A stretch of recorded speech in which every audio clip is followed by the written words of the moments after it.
Hey everybody, welcome back to my channel. This video is going to be on some of my Dischidia collection. They are really cool plants. They come in a variety of different shapes, sizes, colors. They have little cute flowers.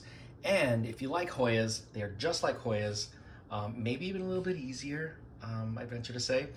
They are related to Hoyas, so they're like a cousin.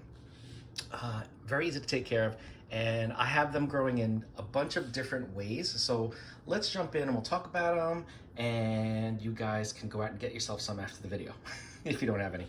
All right, first one we're going to look at is this one. This is a cute little planter. Look at the hair.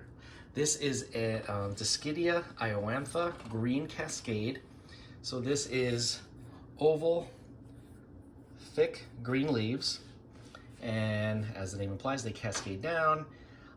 This just started growing again because it was kind of paused for a while because I hadn't watered it. It was in a different planter. I moved into this planter, and this one has been in acrylic yarn for a while, but because it dried out so much, it really wasn't doing anything until I transplanted it and continued watering it.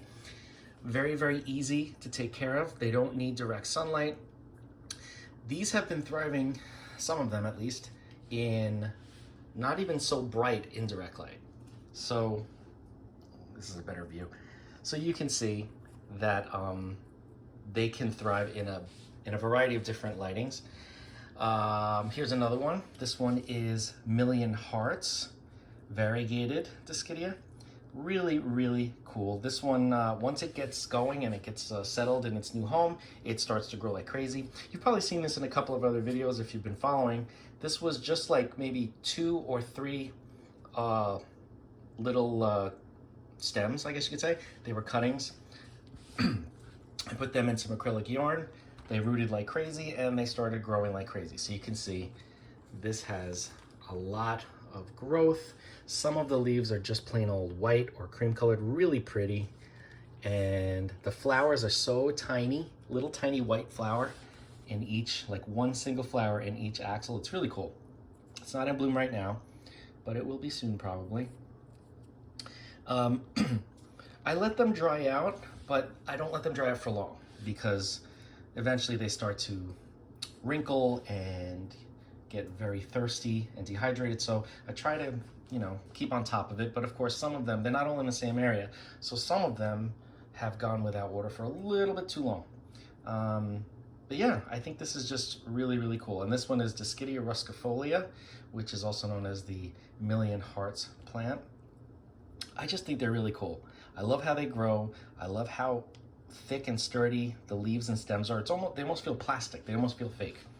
So if you like fake plants, get this. I'm just kidding, it's not fake. But anyway, moving on. This here is the variegated iowantha, which is like the first one I showed you, this one over here. But it is variegated, and for the most part, it's the outer parts of the leaves that are variegated. Sometimes there's some streaking, as you can see. And look at how thick these leaves are. They're very, very thick. They hold on to moisture. And this one is also an acrylic yarn. It's been doing great. You can see the roots are all like crazy. These do get some orchid fertilizer, not with every watering. I could give it with every watering, but I just haven't been. And they do great. They do just fine.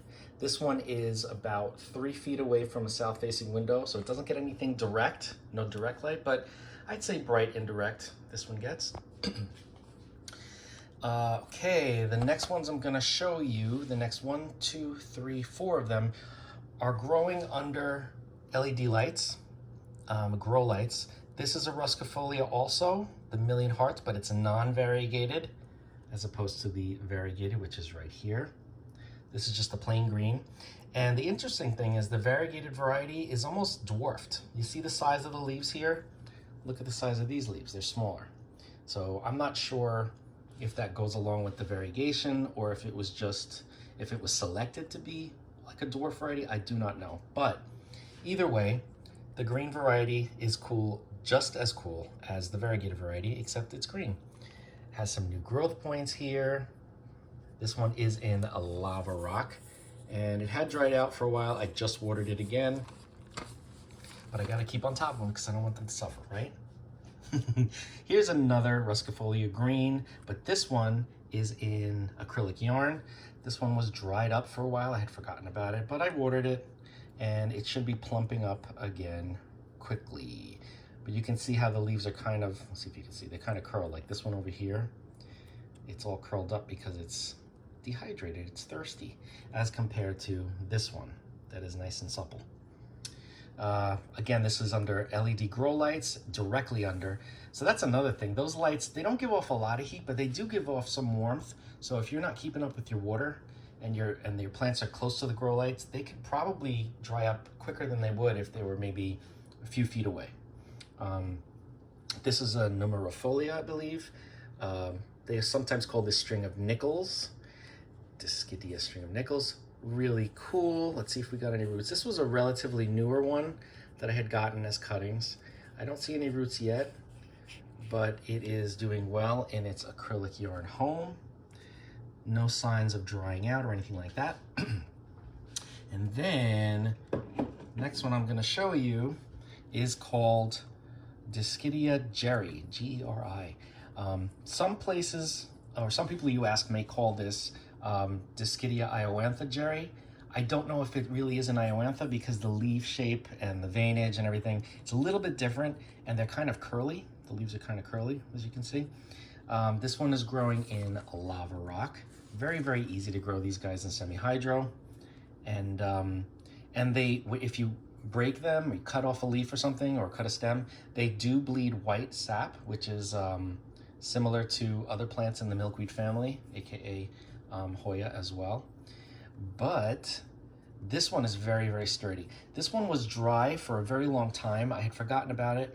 And ooh, what is this? Is this a bug? This might be a little bug. What is that? Maybe not. This one dried out for a very long time and it stayed alive. The leaves curled up a lot, like they were kind of almost folded over. But once I watered it again, it sprung back to life and we've got a new growth point here. Let me see if you can see it. Let me focus a little bit. Focus. Come on. Why is this giving me? There we go. It's giving me such a hard time. Anyway, you get the idea. You get the idea. This one is really kind of cool because it is, now I'm not focusing at all. Hold on, there we go. This one is cool because the leaf shape is different. You don't see a lot of veinage and it's curly. It's really, really interesting.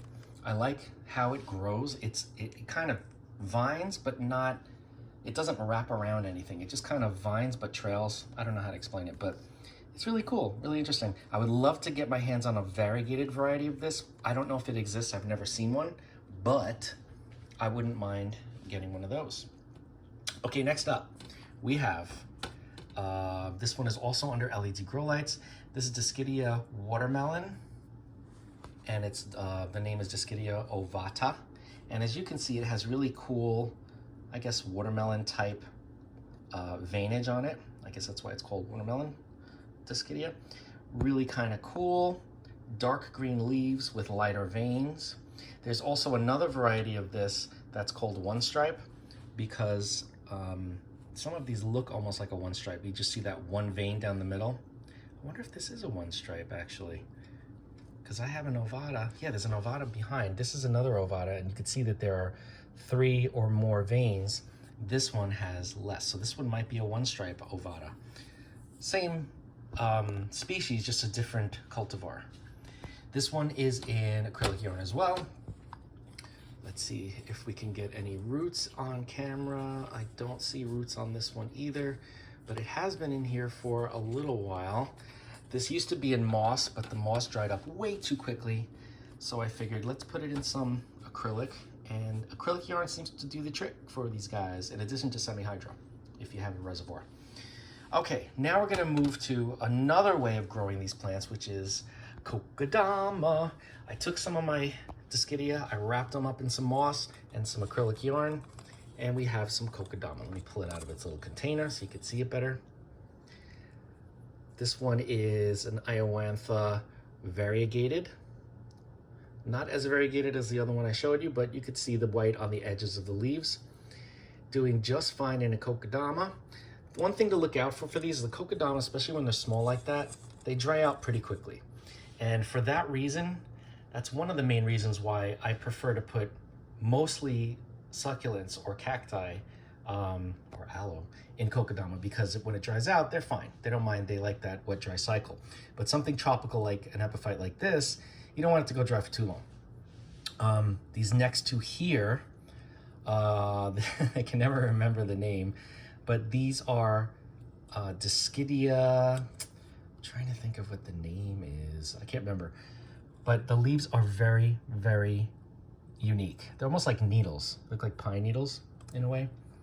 And the leaves are in twos on the stem, as you can see. And they're really kind of cool looking. This one's a slow grower, not as fast as some of the others, but they are very cool. Very unique, very different. Here's another one stripe. You can see how it's got the one vein, AKA the one stripe, compared to the ovata that has multiple veins, multiple stripes. And that's in a Kokedama as well. So all of these guys, with the exception of the first couple that I showed you, are under LED grow lights. Very easy. If you're gonna give them feed, I would definitely give them an orchid fertilizer, because they're epiphytes like orchids, and that food is geared towards blooming epiphytes. So I definitely would recommend using that if you're gonna use any fertilizer. Even in semi-hydro, they do well in my water culture semi-hydro setups using that fertilizer. So I definitely recommend that. But Dischidia is just a lot of fun. Another thing about Dischidia, if you want to propagate these guys, when you look at the stem, let me see if I can get this to focus for you. You can see there are little beginning of little root bumps right there. See those? So they root at the nodes. So if you were to cut, I wouldn't cut each node as its own plant. I mean, you can do that, but that'll just take forever. So you could take like a piece like this, stick it in some moist sphagnum, maybe cover it up so it stays humid. It'll root right up for you. That's how I've been propagating a lot of these. And then I transfer them to whatever environment I want them to be in, whether it's semi-hydro or acrylic yarn. But they are, they're just such a fun genus of plants. I mean, just look at the different leaf shapes. They're just really, really, really cool. Look at that. This is one of my favorites probably. I just love the variegated color. I love the durability of these leaves. They're very thick. They're semi-drought tolerant. They do well. This one in particular. Because this one, maybe it's not this one, but one of these Ioanthus was dried out completely. I think it was this one. Dried out for a very long time. And you can see the leaves are still firm. You can't really bend them. And they're not really very wrinkly at all. So they do great. I love these plants. If you're gonna get something and you like Hoyas and you want something fun and different, I would definitely give Dischidia a try. Easy to grow. They're not very picky about their lighting. The thing I was gonna tell you is these ones that are in Kokedama, they are about 2 to 3 feet away from a north-facing window, which means they don't get any direct light. They just get very, very, I don't want to say dim, but not very bright indirect light. And they do fine. I just got to remember to water them, because this poor one is a little wrinkly, but this will bounce back. This will be okay. This one too.